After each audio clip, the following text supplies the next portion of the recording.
हाय दर्शकों, सबसे पहले तो आपका दैनिक हरियाणा की तरफ से नमस्कार है। दर्शकों, आपको पता है कि हम जो कि राजस्थान के अंदर जो चुनाव चले हैं जिला पार्षद के डेलीगेटों के, जो कि पंचायत समिति सूरजगढ़ के जो जितने भी क्षेत्र में गांव में हैं उनके हम सर्वे करते आ रहे हैं।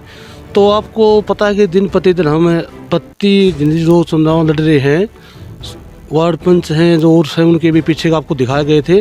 जिला पार्षद के जो कैंडिडेट हैं हमारे बीच में, हम उनसे भी आपकी मुलाकात कराएंगे, उनसे जानेंगे कि उनसे क्या मकसद से मतलब ये चुनाव लड़ने जा रहे हैं। तो आप आइए उनसे मुलाकात कराते हैं। तो सर जी, ये सबसे पहले तो आपका हमारे चैनल में स्वागत है। Thank you. सर जी, अपना शुभ नाम बताइए सबसे पहले तो। मेरा नाम रणवीर नाड़ा है। अच्छा सर जी। सर जी, जो आप ये चुनाव लड़ने जा रहे हैं जिला पार्षद के, जो अभी 27 तारीख होने जा रहे हैं, सर जी किस बेस से लेकर आप लड़ रहे हैं चुनाव? हम जिस तरह से पिछले 2 साल से यहाँ राजस्थान में कांग्रेस की सरकार ने यहाँ की जनता के साथ जिस तरह से धोखा किया है कर्जा माफ़ी के नाम पर, और जिस तरह से मतलब इस सरकार ने बनने के बाद किसानों के बिजली के बिल बढ़ाए हैं और आम उपभोक्ता के बिजली का बिलों का भार डाला है, और हमारे यहाँ राजस्थान में आदरणीय वसुंधरा जी के नेतृत्व में जो सरकार बनी थी उसने राजस्थान में टोल टैक्स माफ़ किए थे। अब सामान्य गाड़ियों पर भी टोल टैक्स इन्होंने दोबारा लागू कर दिए हैं और यहाँ की जनता त्राई त्राई कर रही है। और इस मुद्दे को लेकर हम जनता के बीच जाए हुए हैं, और भारतीय जनता पार्टी एक बहुत अंतर्राष्ट्रीय बड़ा संगठन है और हम उस संगठन के सदस्य हैं। मैं सभी से ये निवेदन करना चाहता हूँ कि ये जनविरोधी सरकार है, इसको उखाड़ के फेंकने के लिए है हम जनता के अंदर जाए हुए। बिल्कुल सर जी, आपकी सही बात है। देखो दर्शकों, जो रणवीर नाड़ा जी हैं, इन्होंने कितनी अच्छी बात बताई आपको। बिल्कुल इनकी बात जायज़ है और इनसे और ही बात जानेंगे। तो सर जी, आप जैसे गाँव के अंदर सर्वे करते हैं, आप बहुत से गाँव के अंदर आपने दौरा लगाया होगा, तो जनता की क्या मतलब आपके सामने वो आ रही डिमांड? जनता के लिए सबसे बड़ी परेशानी है कि जनता को जिस तरह से मतलब इन्होंने जो सब्ज़बाग दिखाए थे वो जनता एक तरह से लूटी हुई महसूस कर रही है। और लोग हमें कहते हैं कि हमें 3 साल बाद में फिर मौका मिलेगा इस सरकार को बदलने के लिए। अभी आप मैदान में आए, हम आपके साथ हैं और इस सरकार को तक ये संदेश पहुंचाना चाहते हैं कि जनता आपसे परेशान हो चुकी है, आप जनता की आवाज़ नहीं सुन रहे हो, और इस चीज़ को लेकर जनता हमारे समर्थन में खड़ी है और जनता वास्तव में यहाँ पर परेशान है। बिल्कुल सर जी, धन्यवाद सर जी आपका। देखो दर्शकों, बहुत ही अच्छी बात बताई गई है कि जनता कितनी परेशान है, जो कि बिजली बिल के लेकर और भी अन्य परेशानी बताई रणवीर नाड़ा जी ने। तो मैं भी दर्शकों आपको ये कहूँ, ये वीडियो को जितनी हो सके ज़्यादा फैलाएं, और ताकि इनका समर्थन मिले और इनका रिस्पॉन्स है सर। मैं ये कह रहा हूँ कि यहाँ से जो कांग्रेस के कैंडिडेट खड़े हैं उनका गाँव में मतलब घुसना बहुत मुश्किल हो रहा है, क्योंकि यहाँ जिस तरह से जनता हमारे साथ समर्थन में जुड़ी है, मैं तो ये कहता हूँ कि कांग्रेस का भी वोट बैंक 30% से ज़्यादा हमारे साथ समर्थन कर रहा है। बिल्कुल जी, बिल्कुल। कांग्रेस का ऑलरेडी आपके साथ समर्थन कर रहे हैं। हाँ, इसके साथ साथ में जैसे की बात कर रहे हैं, अगर गांव में आप जा रहे हैं तो लगभग कितने गांव के लोग आपके साथ में जुड़ करके आपके क्षेत्र में आगे बढ़ रहे हैं? हमारे जहाँ भी हम गए हैं, मैं ये कह रहा हूँ कि मैंने मतलब पिछले 7-8 दिन में समस्त गाँव का लगभग दौरा पूरा कर चुका हूँ मैं, और जहाँ भी मैं गाँव में जाता हूँ आप सबको दिख रही है कि ये गाँव के लोग मेरे सामने आके जिस तरह से मेरा आगे से स्वागत कर रहे हैं, तो सभी गाँव के अंदर ज़बरदस्त समर्थन मिल रहा है। यहाँ के गाँव के लोग हमें अगले गाँव तक छोड़ कर जा रहे हैं कि हम उस गांव में आपके साथ चलेंगे और लोगों को भी कहेंगे, और ये जैसे जनविरोधी सरकार है इसके खिलाफ मतलब ऊपर तक आवाज़ पहुंचाने के लिए चुनाव लड़ा जा रहा है। ऐसे कौन से मुद्दे हैं जिनको मेन आप लेकर के चल रहे हैं चुनाव के अंदर सबसे बड़ा मुद्दा है किसानों का, और किसानों के कर्ज माफ़ी 10 दिन के अंदर करने का। यहाँ मतलब विधानसभा चुनाव के अंदर राहुल गांधी जी ने घोषणा की थी कि 10 दिन के अंदर मतलब यहाँ कर्जा माफ़ कर दिया जाएगा, और पूरे 5 साल तक मतलब बिजली का जो बिल है वो मतलब जिस तरह से वसुंधरा जी ने एग्रीकल्चर के अंदर सब्सिडी दी थी, और यहाँ मतलब 1666 रुपये मतलब किसानों के माफ़ किए गए थे पर बिल के अंदर। उस समय मतलब हमारे यहाँ पर 17.5 HP के 1000 रुपये बिल आते हैं, आज मतलब 2750 रुपये बिल आ रहा है। और लोगों के लोड बढ़ाने के लिए सरकार मतलब यहाँ VCR भरवा रही है, लोगों पर दबाव बना रही है। पूरी जनता बुरी तरह से परेशान है, और जनता का यही कहना है कि ये सरकार है, इसको सबक सिखाना आवश्यक है, नहीं तो ये सरकार मतलब और भी किसानों के विरोधी काम करेगी। किसानों को लेकर जो बड़ी एक भारी समस्या है, किसानों के पास में केवल नहीं है, केवल है तो कनेक्शन नहीं है, और काफ़ी सालों से ये सिलसिला चलता हुआ आ रहा है कि किसानों के पास में कनेक्शन नहीं है। क्या करवाएगी आपकी सरकार, या आप करवा पाएंगे? हम 3 साल मतलब यहाँ कांग्रेस की सरकार है, और हमने किसानों को ये विश्वास दिलाया है कि आपसे कंधे से कंधा मिलाकर हम मतलब आपकी मदद करेंगे। और जिस तरह से मतलब आप जिस कनेक्शन की बात कर रहे हो, ये डार्क जोन क्षेत्र है और यहाँ पर कनेक्शन में क्या मैं आपको ये बताऊँ कि जो पुराने कनेक्शन हैं उनमें भी बड़ी समस्या है कि पानी अगर कम हो गया है और किसान उसको गहरा करना चाह रहा है तो भी मतलब क्या है कि यहाँ पर मतलब दलाली का धंधा चला हुआ है। यहाँ कांग्रेस के लोग और यहाँ के जो अधिकारी मिलकर लाखों रुपये ऐंठ रहे हैं लोगों से, और इस चीज़ को लेके भी ज़बरदस्त किसानों में विरोध है क्योंकि पुराने कनेक्शन उनको भी नहीं चलने दिया जा रहा है। एक बड़ा मुद्दा बन गया है आपके पानी की बात को लेकर के बोला है कि बहुत भारी समस्या है किसानों के लिए, फसल में परेशानी होती है, बारिश होती नहीं है।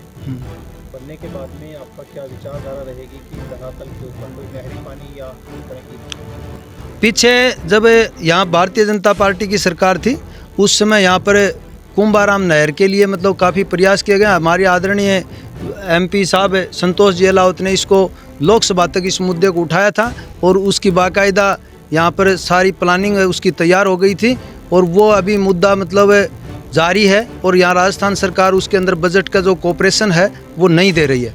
और इस क्षेत्र के लोगों के सबसे बड़ी समस्या है कि मतलब पानी का गहरा होना और बाहर से नहरी पानी नहीं आना।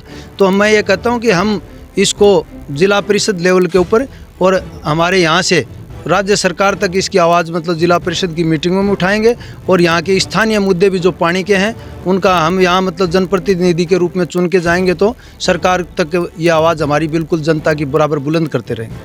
सबसे बड़ा मुद्दा जिसकी पानी को लेकर हुआ है कि बारिश नहीं हो रही। हाँ, उसका कारण है कि किसानों ने पेड़ काट दिए हैं, खेत खाली कर दिए। पर्यावरण को लेकर क्या पर्यावरण के लिए जिस तरह से मतलब पिछली योजना में मतलब यहाँ राजस्थान के अंदर देखो हमारे आदरणीय मुख्यमंत्री ने MJ से एक अभियान चलाया था, मुख्यमंत्री जल स्वावलंबन अभियान। वो अभियान बहुत ज़बरदस्त सफल हुआ था। प्रत्येक गांव के अंदर वर्षाती पानी के कुंड, और केंद्र सरकार भी अभी मतलब जल शक्ति मंत्रालय के थ्रू मतलब ऐसा प्रोग्राम चला रही है कि वर्षात का पानी का संचय करके पानी अंदर ज़मीन के अंदर डाला जाए और जिससे ज़मीन का जल स्तर ऊंचा उतरे।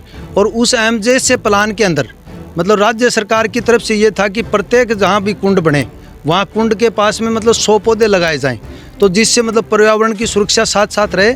और ऐसी वो जो मतलब राज्य सरकार की जो प्लानें थी इस सरकार ने आते उन सभी को बंद कर दिया। और कुछ प्लानें तो ऐसी हैं जिनको बंद कर दिया और कुछ का नाम बदल के चला रहे हैं, उसमें भी बजट नहीं दे रहे हैं।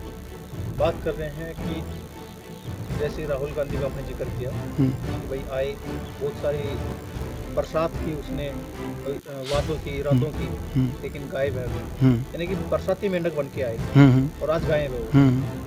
कहीं ऐसा तो नहीं है कि आप भी जनता के बीच में अपने मुद्दे रख रहे हैं चुनावी के, उसके बाद में आप जनता के बीच में भाई एक राहुल गांधी की तरह ही?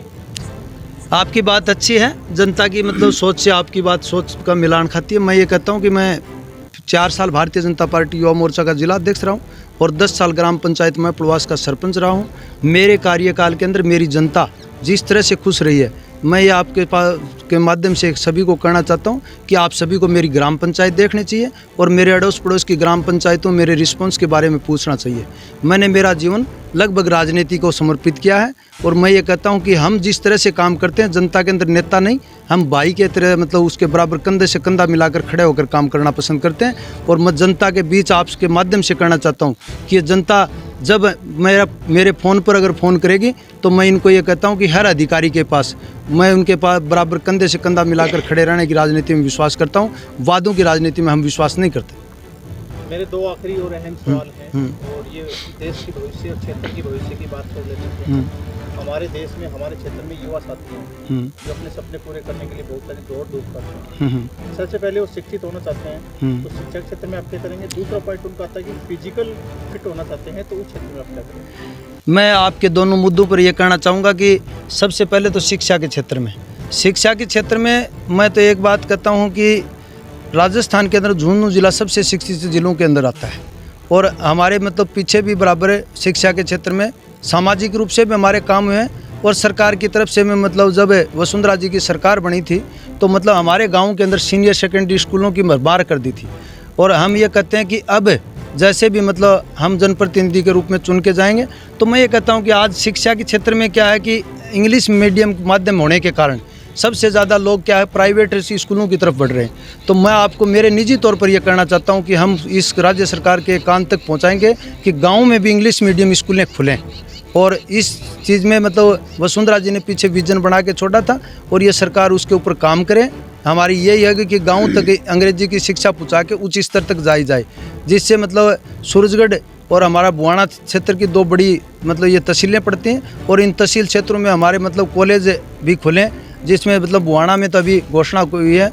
तो मैं ये कहता हूँ कि सभी लोग हम मिल के संघर्ष करेंगे शिक्षा के क्षेत्र में और इंग्लिश मीडियम के माध्यम की स्कूलें गाँव में खुलेंगी और हमारे जो बच्चे हैं वो आगे भविष्य के अंदर उच्च स्तर तक जा सकेंगे। बात दूसरी पॉइंट की कर रहे हैं, जो युवा साथी हैं जो अपने फिजिकल फिट होना चाहते हैं और बैठ की नौकरी में जाना चाहते हैं, तो उनकी क्या करें? मैं ये कहता हूँ कि झुंझुनू की तो परंपरा रही है और यहाँ के सैनिक और शहीदों को सम्मान पूरे हिंदुस्तान के अंदर सभी लोग जानते हैं।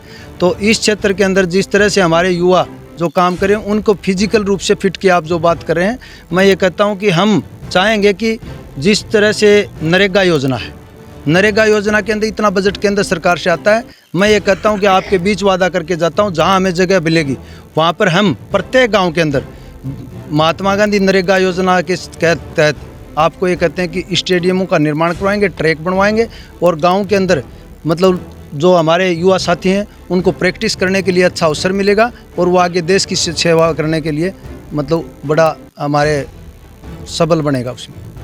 लास्ट टाइम सर एक छोटा सा सवाल भी है और एक आपकी तरफ से संदेश भी रहेगा जनता को। वोटिंग टाइप के संदेश क्या देना चाहेंगे जनता को, किस तरह से वोटिंग करें? मैं तो ये कहता हूँ कि आप सभी को एक तो सबसे पहले तो मैं ये कहता हूँ कि चुनाव एक लोकतंत्र का त्यौहार है और इसके अंदर मतलब सभी लोगों को मतलब अच्छे जनप्रतिनिधि को मैं आपके माध्यम से ये कहना चाहता हूँ कि अगर मैं योग्य हूँ तो ही मुझे 29 नंबर वार्ड से भारतीय जनता पार्टी के रूप में मैं खड़ा हूँ, मुझे वोट और मतदान किया जाए। और सभी लोगों को एक मेरा विशेष निवेदन है कि इस चुनाव के जो समर में जिस दिन मतदान होता है सभी शांति बनाए रखें, गांव का भाईचारा सबसे सर्वप्रथम है और बड़े सुख और शांति से मतदान करें और ऊपर तक संदेश दें कि इन गाँव में भाईचारा है और मेरा क्षेत्र में मैं चाहता हूँ कि सदा भाईचारा बना रहे और लोकतंत्र का त्यौहार बड़ी खुशी खुशी मनाया जाए। धन्यवाद। धन्यवाद सर जी आपका, बहुत ही अच्छा प्रयास है जी आपका।